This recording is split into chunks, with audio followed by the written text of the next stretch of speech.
meminimalisir resiko itu ya jangan submit di akhir waktu. Dan ingat, sebelum disubmit, dibaca lagi, di cross check lagi, double cross check lebih baik. Benar. Dipastikan semua dokumennya sudah sesuai. Karena saat teman-teman sudah submit, berarti sudah tidak bisa diubah lagi semua yang diupload, semua yang diisi.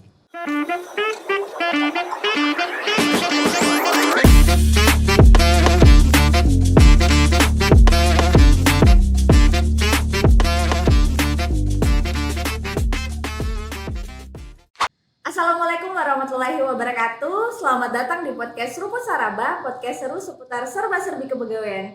Halo Sobat BKN, hari ini kita jumpa lagi di edisi yang berbeda. Nah, hari ini spesial sekali karena kita akan menjawab seputar seleksi CASN.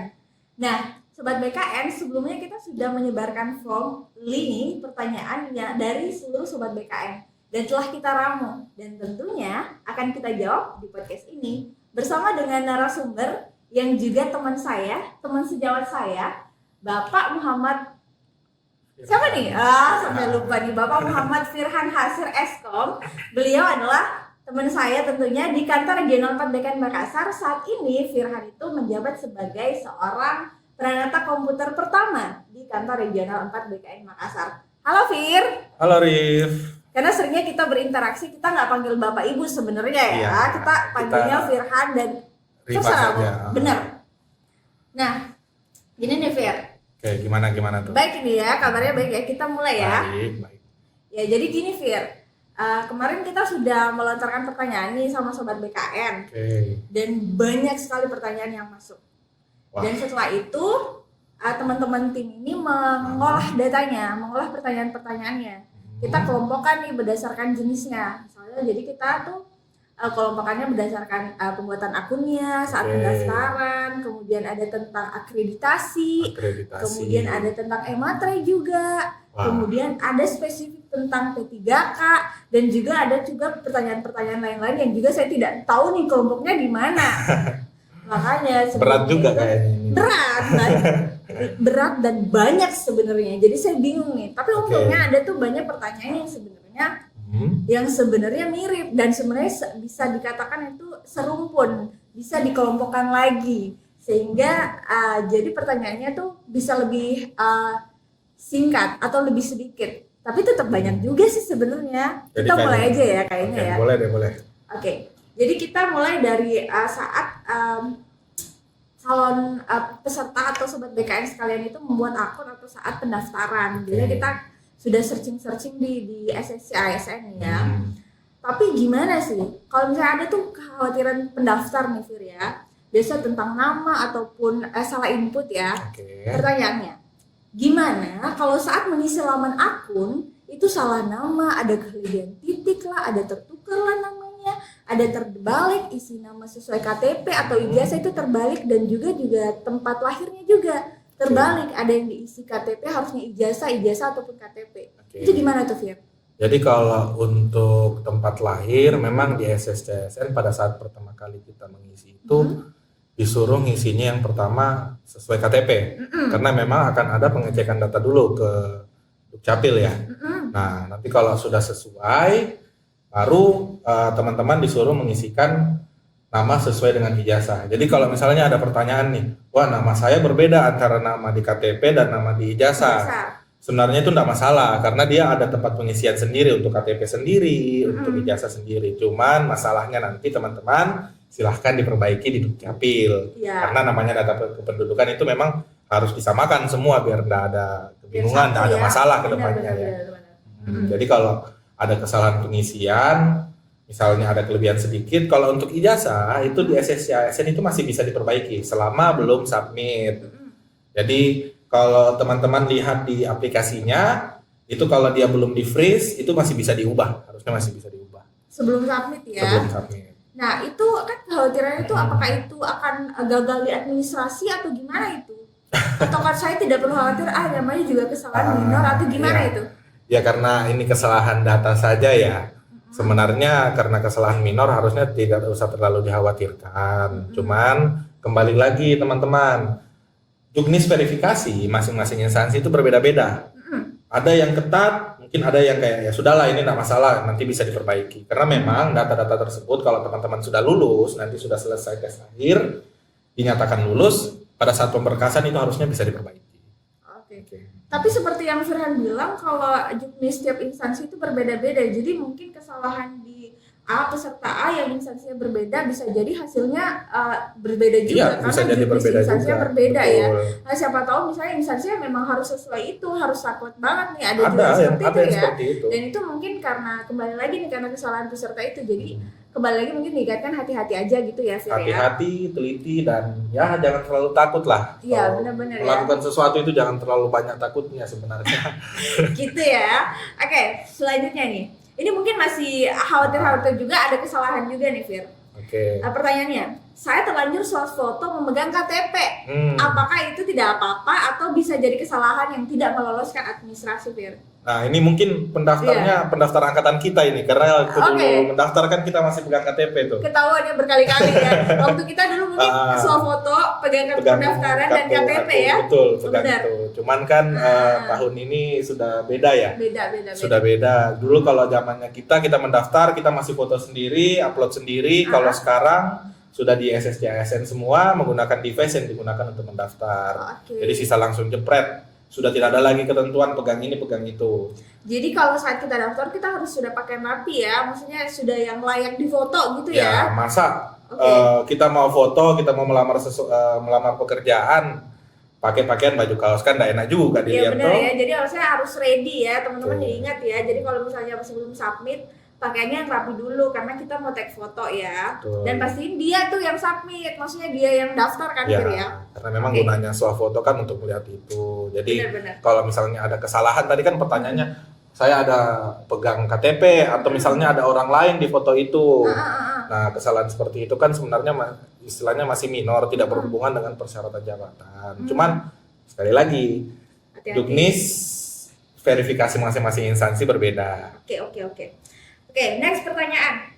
Nah ini gimana nih dengan soal lokasi tes? Apakah harus sesuai dengan domisili? Di situ kan ada yang bertanya tuh, KTP-nya misalnya di kota A, tapi dia sebenarnya ngincar tuh posisi di kabupaten A atau di kota A atau di provinsi yang berbeda. Itu apakah dia harus ambil keterangan domisili kah? Atau dia bisa tes tuh sesuai dengan pilihannya atau di kota pilihannya gitu? Oke. Ini yang tanya ini udah punya akun belum ya? Sudah coba mendaftar belum? Mungkin belum ya. Itu gimana tuh? Sebenarnya kalau teman-teman yang sudah buat akun, sudah memilih formasi, pada saat memilih lokasi ujian itu bisa dilihat sudah banyak pilihan. Jadi pilihannya sudah ada seluruh Indonesia.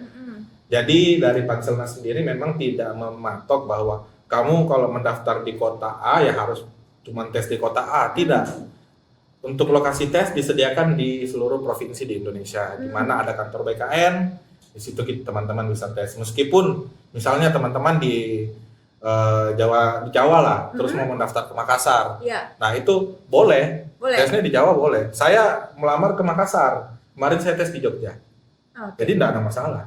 Gak ada masalah ya, itu jadi jangan khawatir ya teman-teman, dicek aja, nanti dipilih sesuai dengan yang diinginkan. Yang paling dekat lah, yang paling memudahkan teman-teman pelamar. Ya oke. Selanjutnya nih, Kak Firhan nih, Tabe Kak, Tabe ini bahasa sini banget ya, mungkin semua teman-teman semua mengerti. Kalau SKCK itu mesti keterangannya untuk keperluan CPNS tertulis di situ. Biasa tuh kalau ngurus SKCK gitu loh, ada keperluannya. Bagaimana kalau misalnya keterangannya itu untuk keperluan pekerjaan? Apa bisa? Apakah menjadi seorang PNS itu bukan pekerjaan ya? Nggak tahu ya. Udah terjawab berarti ya teman-teman ya. Ya, karena sebenarnya sih kalau instansi tidak terlalu saklek begitu ya, karena ya pekerjaan bisa CPNS salah satunya, bisa juga hal-hal pekerjaan-pekerjaan lain. Iya, cuman dilihat lagi pengumumannya. Kalau memang dari pengumuman instansi mintanya seperti itu, diikuti saja. Kalau tidak sedetail itu ya sudah, kan cukup. Sama sebenarnya cari pekerjaan itu. Iya. Oke. Nyambung sebenarnya. Ini banyak juga yang nanyain tentang pengalaman kerja. Di situ bingung tuh cara isi pengalaman kerjanya. Apakah misalnya wajib atau enggak, atau gimana itu soal pengalaman kerja? Jadi mungkin bisa dilihat ya teman-teman di step keberapa saya lupa, memang ada mengisi pengalaman kerja. Cuman di sana apakah sifatnya wajib? Di pengumuman disyaratkan tidak diisi. Nah, kalaupun tidak ya tidak masalah, Nggak tidak usah. diisi pun tidak masalah sebenarnya untuk CPNS. Ini Oh. kita bicaranya CPNS ya, Iya. karena memang yang diminta pengalaman kerja biasanya adalah P3K. Oh, oke, berarti nggak wajib ya teman-teman ya. Jadi kalau bingung sebenarnya baiknya di skip aja gitu ya. Oke, ini ada lagi nih yang bertanya tentang usia. Ini sebenarnya menarik juga ya. Usia. Kita kan kalau usia tuh sudah sangat ada nih di undang-undang atau di aturan terikat gitu. sensitif Tapi ada ya. nih yang bertanya, ini benar. Min, batas usia pelamar CPNS kan 35 tahun nih. Oke. Dia mau nego nih. Kalau misalnya 35 tahun 5 bulan gimana, Min? Ya. Lewat ya. Ini Kan tuh lucu maksimal. sebenarnya Fir ya. Lucu ya kalau Ah. misalnya. Tapi kalau misalnya ini Fir, tanggal 6 nanti kan tanggal terakhir tuh. Tanggal 6 terakhir, oke. Ya, jadi boleh ya kalau saat tanggal 5 atau pas tanggal 6-nya boleh ya, maksimal 35 itu boleh, masih boleh ya. Kalau tanggal 6 dia pas 35 udah nggak boleh. Udah nggak boleh ya maksimal. Tapi kalau dia tanggal 5. dia misalnya ulang tahun tanggal 6 nih, ulang Iya. tahun ke 35, terus tanggal 4 atau tanggal 3 ya kan Boleh. belum 35. Oh bener ya. Ya, dilihatnya kan pada saat teman-teman melamar. Tapi kalau misalnya tanggal maksimal 35 berarti boleh dong Fir ya. Tanggal 6 kan Di maksimal. bawah 35. Oh, di bawah 35. Oke, baik. Jadi gitu ya, kalau lewat 5 bulan nggak usah nego-nego deh, Nggak nggak usah. usah coba-coba deh, itu nggak boleh ya. Kecuali dengan jabatan-jabatan tertentu ya, Fir ya. Betul. Nah, oke, CPNS nggak boleh ya teman-teman ya. Oke, selanjutnya nih, tentang sertifikat TOEFL, banyak juga tuh yang bertanya tuh. Oke. Itu harus persyaratan TOEFL itu wajib atau enggak, Kak? Gitu. Beberapa instansi saya lihat sih memang mewajibkan dengan jumlah minimal skor yang berbeda-beda. Jadi silahkan. Yang paling penting dalam mendaftar CPNS itu teman-teman, dibaca semua pengumuman dari instansi dan diikuti sesuai dengan apa yang diminta dari instansi yang akan dilamar. Jadi kalau misalnya instansinya tidak minta TOEFL ya nggak usah. Atau misalnya dia minta TOEFL-nya 500, teman-teman 450 ya coba tes ulang dulu, ambil TOEFL lagi. Disesuaikanlah dengan permintaan dari instansi ya. Mungkin kayak begitu. Ya. Tapi mungkin tentang soal pendaftaran karena mungkin kalau misalnya ini akan kembali lagi, tapi ini sebelum kita beralih ke akreditasi nih Fir, masih tentang swafoto sebenarnya. Tapi ini banyak juga sih yang bertanya Fir, gimana kalau misalnya swafotonya itu harus baju kemeja kah ataukah baju apa, latar belakangnya boleh nggak warna merah bukan warna biru atau yang lain-lain. Ini banyak yang bertanya nih. Benar, ini kalau latar belakang berarti kita bicaranya tentang pas foto, Rif, bukan swafoto. Oh iya, Pas itu foto. bener ya. Oke, pas foto ya. Pas foto. Nah, pas foto sebenarnya tidak ada, tidak di mau latar apa sebenarnya tidak masalah. Tapi kembali lagi baca dulu. Sebenarnya siapa tahu dari instansi mintanya warna biru ya di provide saja, disediakan saja warna biru. Oh, oke. Kan gampang sekarang sih saya edit lah. Iya sih, benar. Yang penting kita memenuhi administrasi yang Betul. diminta. Oke. Sesuai dengan permintaannya. Nice. Lagi-lagi teman-teman baca. Nah, kemudian nih ada juga nih yang bertanya nih tentang akreditasi nih. Oke, Masih banyak akreditasi. juga yang bertanya Fir, tentang akreditasi. Mungkin masih bingung teman-teman ya. Mari kita bantu jawab. Nah, soal akreditasi yang diupload itu yang mana Kak? Yang saat lulus Kak atau yang terbaru Kak? Ya, akreditasi saat teman-teman lulus dong. Itu jelas ya aturannya ya Fir ya. Saat teman-teman lulus, jadi kelihatan pada saat lulus itu akreditasinya apa. Tapi kalau ini Aha. banyak banget yang bertanya. Tapi kalau misalnya dia sudah tidak bisa lagi mengakses akreditasi saat lulusnya, mungkin dia udah lulus lama nih. Itu gimana caranya, Fir? Nah, sebenarnya kan di websitenya Ban PT itu ada. Jadi perbedaannya biasanya kita bisa minta ke kampus, atau biasanya kampus itu pasang di websitenya masing-masing. Cuman kalau kampus itu biasanya pasangnya hanya yang terbaru. Nah, itu Kalau jadi kita gimana? butuh yang lebih lampaunya, silahkan minta ke kampus atau cari di websitenya Ban PT. Itu ada itu. Kalau soal itu banyak juga tuh yang bertanya soal berwarna tidak berwarna, fotokopian tapi sudah legalisir. Itu gimana tuh? Silahkan diupload saja sesuai dengan ketentuan dari instansinya. Benar, Cuman balik lagi ya. kalau tidak diatur ya di common sense lah, yang mana yang kira-kira layak untuk disetor kalau kita mendaftar sesuatu. Pakai common sense saja kalau memang tidak diatur. Kalau lebih baik berwarna, kalau fotokopian ya lebih bagus dilegalisir. Oke. Selanjutnya, gini ya, soal akreditasi yang situ clear. Tapi ada yang bertanya nih, yang diupload tuh sebenarnya yang mana Kak? Akreditasi prodi kah atau akreditasi universitas atau dua-duanya? Dan selanjutnya, kalau misalnya itu yang diupload, misalnya mau upload dua-duanya, disatukan kah atau pisah-pisah atau gimana nih Kak baiknya? Kalau di SSC ASN sekarang sih sebenarnya Mm-mm. dia jadi satu slot ya. Saya tidak tahu kalau ada instansi yang menyediakan per slot, misalnya untuk slot pertama itu program studi, yang kedua itu universitasnya, cuman rata-rata cuma satu slot. Oke, maksudnya satu slot itu Satu slot unggahan. unggahan. Jadi yang diminta di situ akreditasi universitas atau prodi itu yang kalau misalnya satu aja yang diminta. Kalau cuma satu biasanya sih kalau memang diminta dua, kalau memang diminta dua, Diupload ya dua-duanya? digabung jadi satu Oke. terus diupload. Jadi sebenarnya disesuaikan dengan kebutuhan yang Iya. diupload itu ya. Baiknya sih memang upload dua-duanya saja, karena memang Oke. kalau di aturan kan tertulisnya itu dan atau Dan atau oke, jadi clear ya. perguruan tinggi dan atau program studi. Oke. Jadi sebenarnya nggak banyak sih pertanyaan tentang akreditasi, cuman yang bertanya tentang itu banyak, cuman Iya. tentang itemnya nggak banyak nih. Oke. Jadi tidak terlalu bervariasi, mungkin itu saja. Karena itu saja. Apalagi dia bingung Kak, ini gimana Kak? Oke. Saya minum dulu. Silakan, mungkin narasumber saya udah haus nih teman-teman ya. Oke, mungkin kita ke Ematrai sekarang. Oke. Sebenarnya ada Mas Ray. pertanyaan lucu sih ini. Karena sebenarnya kalau tim media pasti sudah menyebarkan semua informasinya. Tapi nggak apa-apa deh, siapa tahu ada yang masih penasaran mau beli Ematrai tapi tidak tahu lewat link apa Kak? Nah, ada Google. Bisa apa-apa Iya. dikasih tahu aja. Saya juga kalau ditanya mau beli Ematrai di mana saya nggak tahu, tapi saya bisa lihat bahwa memang Ematrai kan resmi dari Peruri ya. Oh, Peruri Dari sekarang Peruri. ya. Cuman kalau teman-teman cari di Google, itu tulis saja beli Ematrai itu sudah banyak. Oke. Cuman tetap lihat dari Peruri, dari apakah memang itu yang resmi ngambilnya dari Peruri atau tidak. Karena kalau Ematrainya tidak sah, itu nanti tidak bisa masuk di SSCSN. Oke, memang sistemnya sudah baca itu ya, Fir? Ya, jadi sudah otomatis membaca bahwa ini ada Ematrai atau tidak. Oke, nah ini, apabila ada dua dokumen yang ingin disatukan dalam satu PDF nih Kak, Oke. apa disatukan dulu, kemudian dibubuhi Ematrai, atau dibubuhi dulu, kemudian disatukan nih Kak? Oke. Jadi kalau Ematrai itu, kalau dia, misalnya sebuah dokumen nih teman-teman ya, teman-teman Rifa, kalau misalnya sudah membubuhkan Ematrai, lalu dokumennya itu dimodifikasi, misalnya isinya diubah, diedit, atau disatukan, itu Ematrainya bisa hilang. Oh gitu. Ematrainya bisa hilang. Jadi baiknya memang disatukan dulu, lalu kemudian dibubuhi Ematrai. Oke, berarti itu udah ditandatanganin ya? Iya. Iya, oke.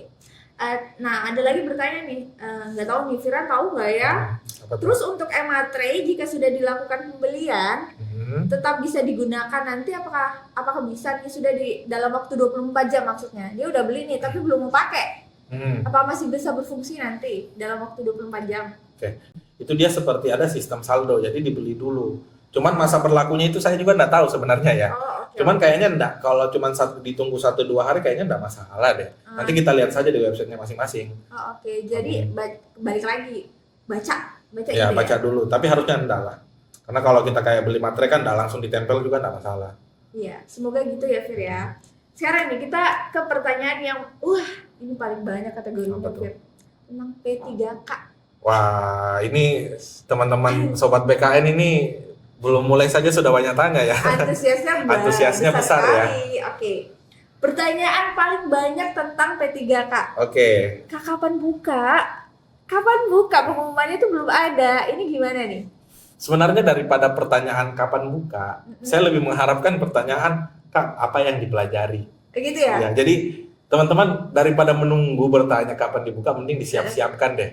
Dipelajari materinya. Kalau P3 kan dia ada seleksi kompetensi teknis, manajerial, sosiokultural, dan wawancara. Jadi ya dipelajari saja dulu. Kalau untuk bukanya nanti kita menunggu dari Panselnas. Iya. Dan sepertinya bau-baunya sih sudah tidak lama lagi ya. Apalagi nanti pada saat ini tayang mungkin semakin dekat lagi waktunya. Mungkin gitu. Jadi sebenarnya ya belum, kita tunggu pengumuman resminya saja. Tapi Mungkin sudah. gitu ya. Oke. Tapi jadinya orang bingung nih Fir. Ada banyak pertanyaan selanjutnya. Apakah P3K aktif bisa mendaftar CPNS? Apakah P3K bisa daftar P3K? Oke. Nah, itu gimana itu? Banyak juga yang nanya ya Iya. sebenarnya. Karena kalau CPNS kalau P3K, maaf ya, P3K mau melamar ke CPNS itu ketentuannya sudah diatur. itu dapat melamar ke P3K, dapat melamar ke CPNS kalau sudah mendapatkan izin dari PPK-nya dan juga sudah masa kerjanya sudah 1 tahun, dihitung dari tanggal awal kontraknya. Nah, untuk prosedurnya kita kembalikan ke masing-masing instansi, prosedur pemberian izinnya. Tapi nanti instansi kalau telah memberikan izin, nanti teman-teman yang P3K aktif ini sudah bisa membuat akun di SSC ASN. Jadi di situ sesuai dengan peringatannya. Apakah ada peringatan sistem juga ya, Fir ya? Ada. Kalau misalnya dia bisa atau enggak gitu? Nanti kalau masih belum dapat izin itu enggak bisa dia buat akun. Oke, berarti jelas sekali ya kalau kamu bisa coba-coba aja daftar berarti bisa. Kalau misalnya kamu merasa sudah izin terus tidak bisa berarti belum diizinkan atau gimana? Belum diizinkan. Nah, sedangkan pemberian izinnya sendiri memang diserahkan langsung ke PPK-nya. Jadi wewenang PPK mau diizinkan atau tidak. Terus izinnya juga ada 2, Rif. Apa tuh? Ada 2 macam izinnya. Izinnya itu yang pertama mendaftar di instansinya saja atau bisa mendaftar di seluruh instansi. Jadi yang akan diberikan adalah dua-duanya salah satunya. Salah satunya. Ya, tergantung dari PPK-nya. Oke. Mengizinkan ternyata si PPK ini si P3K ini hanya kami izinkan untuk mendaftar di instansi kami saja. Oh, even itu CPNS ataupun P3K gitu. P3K yang ingin melamar ke CPNS dong. Oh, oke. Ada formasi CPNS nih di instansi saya. Oh, oke. Jadi kamu mau mendaftar tapi boleh mendaftarnya di instansi saya aja. Nggak boleh ke instansi lain. Jadi jelas aturannya ya tergantung izinnya PPK-nya itu. Iya, dari PPK-nya kalau mengizinkan di semua instansi, nanti di SSC ASN terbuka tuh semua pilihan instansi. Tapi kalau misalnya cuma diizinkan ke instansi itu, ya hanya instansi itu yang buka formasi yang kelihatan di aplikasinya saat tapi mendaftar. Itu kan untuk CPNS tuh. Kalau misalnya P3K mau daftar P3K itu gimana? Nah, untuk P3K mau melamar P3K untuk saat ini memang belum ada aturan yang pasti ya. Ya. Cuman memang tertulis teman-teman di pasal 24 di Permen 46 itu tertulis apa ya? Saya tidak terlalu hafal, intinya memang harus dapat izin juga. Dapat izin juga sama cuman kan untuk tahun ini formasi P3K itu formasi P3K 2024 ya. Iya, 2024. Itu dikhususkan untuk non ASN. Oke. XTHK 2 dan non ASN. Ya. Nah, apakah teman-teman P3K aktif itu non ASN? Kan sudah tidak, karena sudah pegawai. Ya. Kan sudah ASN kan P3K. Berarti terjawab nih pertanyaan selanjutnya, Fir. Apakah pendaftaran P3K tahun ini seperti P3K tahun lalu ada khusus ada umum? Itu sudah terjawab ya? Sudah terjawab. Semuanya khusus ya? Non ASN. Iya, berarti nggak ada umum lagi ya? Dan sudah hanya boleh mendaftar di instansinya itu? Iya, hanya boleh mendaftar ke jadi untuk mendaftar itu perlu pengalaman 2 tahun terus-menerus dan mendaftar pada instansi tempat yang bersangkutan bekerja. Oke. Itu ini sekali sebenarnya karena itu rasa penasaran teman-teman sobat BKN tentang P3K karena mungkin galau nih, Fir. Saya daftar PNS kah atau tunggu P3K? Itu kan galau ya. Jangan galau-galau sobat BKN. Nah ini, pakai maaf. Iya, dimaafkan. Apa bisa daftar P3K? Nama sudah ada di Dapodik, tapi sekolahnya yayasan. Nah, ada juga tuh pertanyaan mirip, tapi dia tuh sekolahnya di swasta tuh, Fir. P3K guru khususnya. Itu gimana tuh? Jadi kalau untuk aturan yang keluar di tahun ini, kalau ini tolong nanti boleh dikoreksi juga kalau misalnya saya salah baca. Cuman sepengetahuan saya untuk tahun ini dikhususkan untuk yang bekerja di instansi pemerintah. Kecuali untuk lulusan PPG. Kecuali untuk lulusan PPG. Ya, PPG itu ada juga. Jadi ada beberapa prioritas nih nanti untuk P3K ini kan kita bicaranya guru ya karena sekolah ya, Rif ya. Benar. Jadi yang diprioritaskan itu ada beberapa.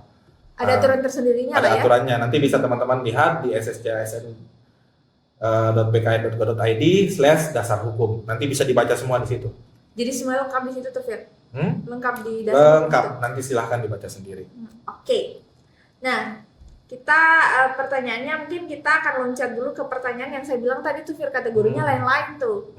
Jadi saya nggak tahu nih kategorinya masuk di mana. Ya, nanti coba kita kategorikan sekarang. Oke, mari. Karena tuh yang penasaran. Kan biasa tuh kalau waktu dulu ya, Fir ya. Kita kan seangkatan nih. Waktu dulu tuh saya ingat banget ya. Waktu mau daftar tuh saya pilih yang mana ya yang kira-kira tuh sedikit pendaftarnya. Jadi tuh ada yang nanya yang kira-kira banyak pendaftarnya tuh Pemprov atau Pemkab? Nggak tahu ya. Gimana tuh, Fir? Ya, untuk jumlah pelamar sendiri Sebenarnya memang sudah tidak pernah dipublish lagi ya teman-teman ya.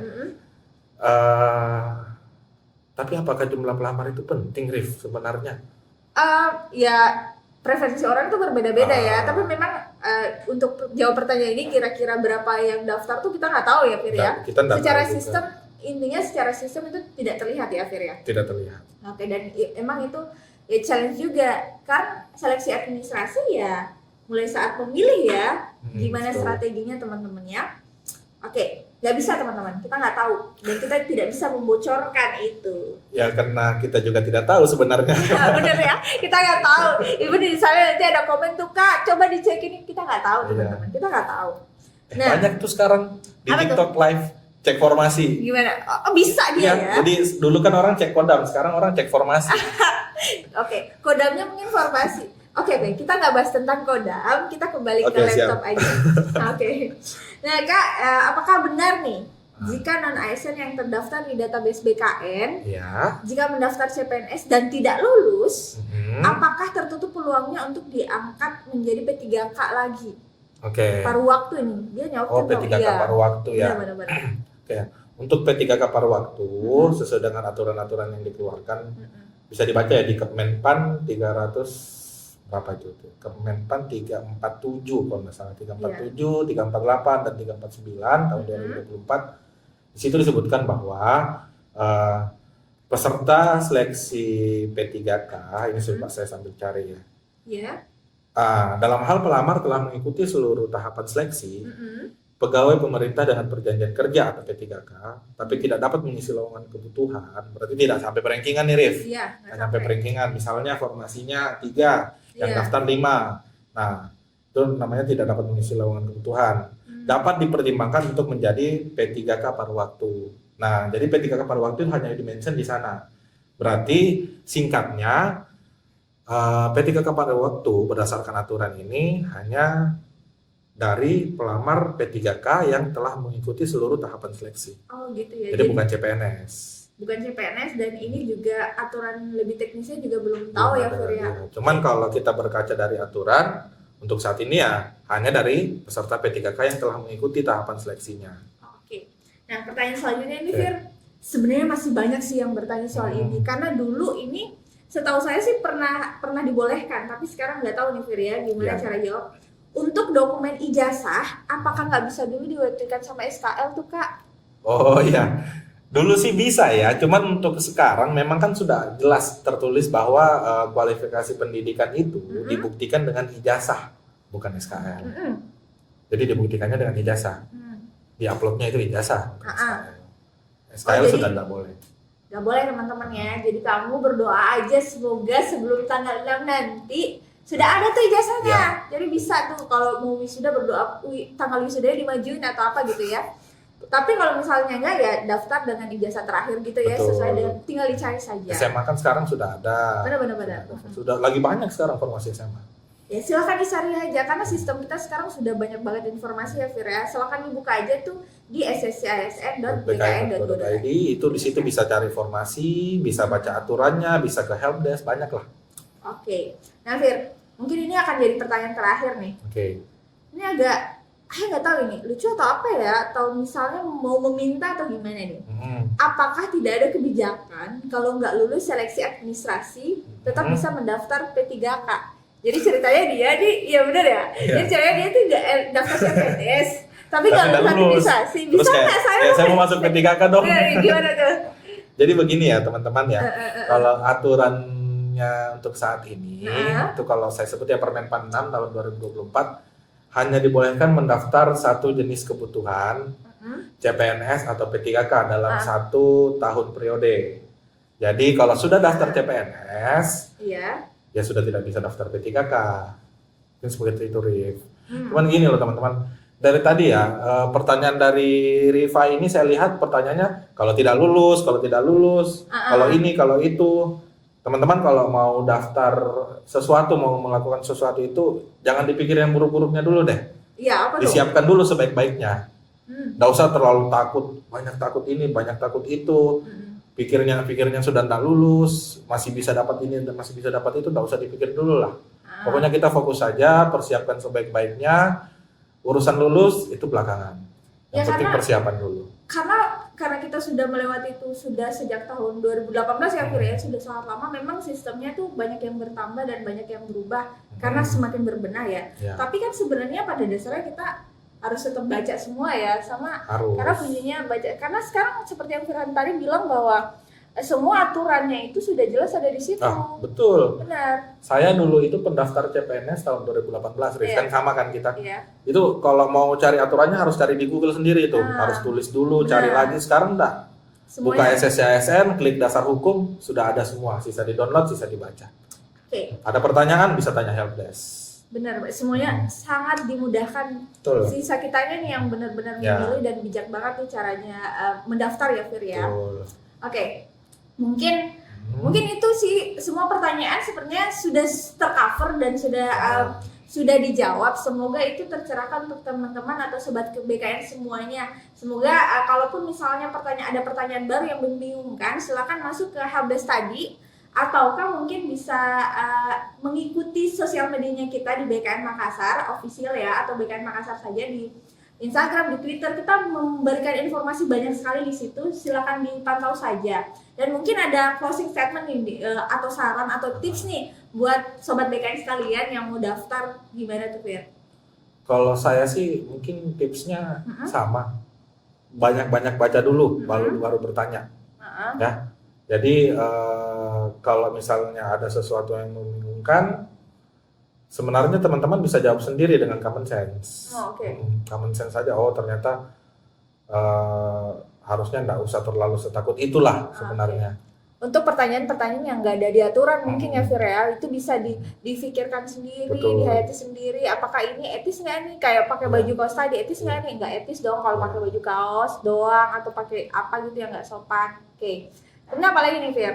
Kita harus banyak baca. Kemudian baca. nanti gimana nih, sudah mepet banget nih Fir. Mungkin sekitar saat ini tayang mungkin masih seminggu lagi nih Fir ya. Sisa beberapa hari lagi. Sisa beberapa hari lagi ya. Mungkin kayaknya sih jangan submit di akhir-akhir waktu kali Fir ya. Nah, Atau itu. gimana tuh? Jangan, karena orang semuanya berpikir akan submit di akhir waktu. Nanti pada saat di akhir waktu aplikasinya mungkin berat karena banyak yang akses ya. Iya. Tapi kita usahakan tidak. Tapi menjaga itu, meminimalisir resiko itu ya jangan submit di akhir waktu. Dan ingat, sebelum disubmit, Iya, dibaca lagi, di cross check lagi, double Benar. cross check lebih baik. benar. Dipastikan semua dokumennya sudah sesuai. Karena saat teman-teman sudah submit, berarti sudah tidak bisa diubah lagi semua yang diupload, semua yang diisi. Benar. Tadi yang Fir bilang kita usahakan tidak down, atau itu BKN kan berbenah ya Fir ya, sudah menyiapkan itu. Tapi ya kalau misalnya saat itu diakses oleh semua orang kan agak ini juga ya Fir ya. Jadi teman-teman silakan cek kembali. Dan mungkin Fir, dari tahun ke tahun tuh selalu ada yang menjanjikan mungkin ya Fir ya. Baiknya jangan percaya calo mungkin teman-teman ya, sobat BKN, karena ya itu, gimana tuh Fir soal calo kalau menurut kamu? Kalau menurut saya, Zaman gini masih percaya? berarti nggak pede dong. Iya, jangan ya. Calon ASN zaman sekarang yang kita tuh ASN muda, jangan percaya calo, percaya sama diri sendiri. Betul. Gitu mungkin ya Fir ya. Oke. Mungkin seperti itu teman-teman, semua pertanyaannya sudah kita berusaha untuk jawab seluruhnya. Agar banyak pertanyaan-pertanyaan lagi mungkin dari sobat BKN, silahkan langsung dulu baca di websitenya sscisn.bkn.go.id, dan semua tentang aturan sudah ada di situ. Teman-teman jangan malas baca, silahkan baca dan cari informasi sebanyak-banyaknya. Mungkin sekian, terima kasih telah menyaksikan podcast Seruput Saraba hari ini. Sampai jumpa.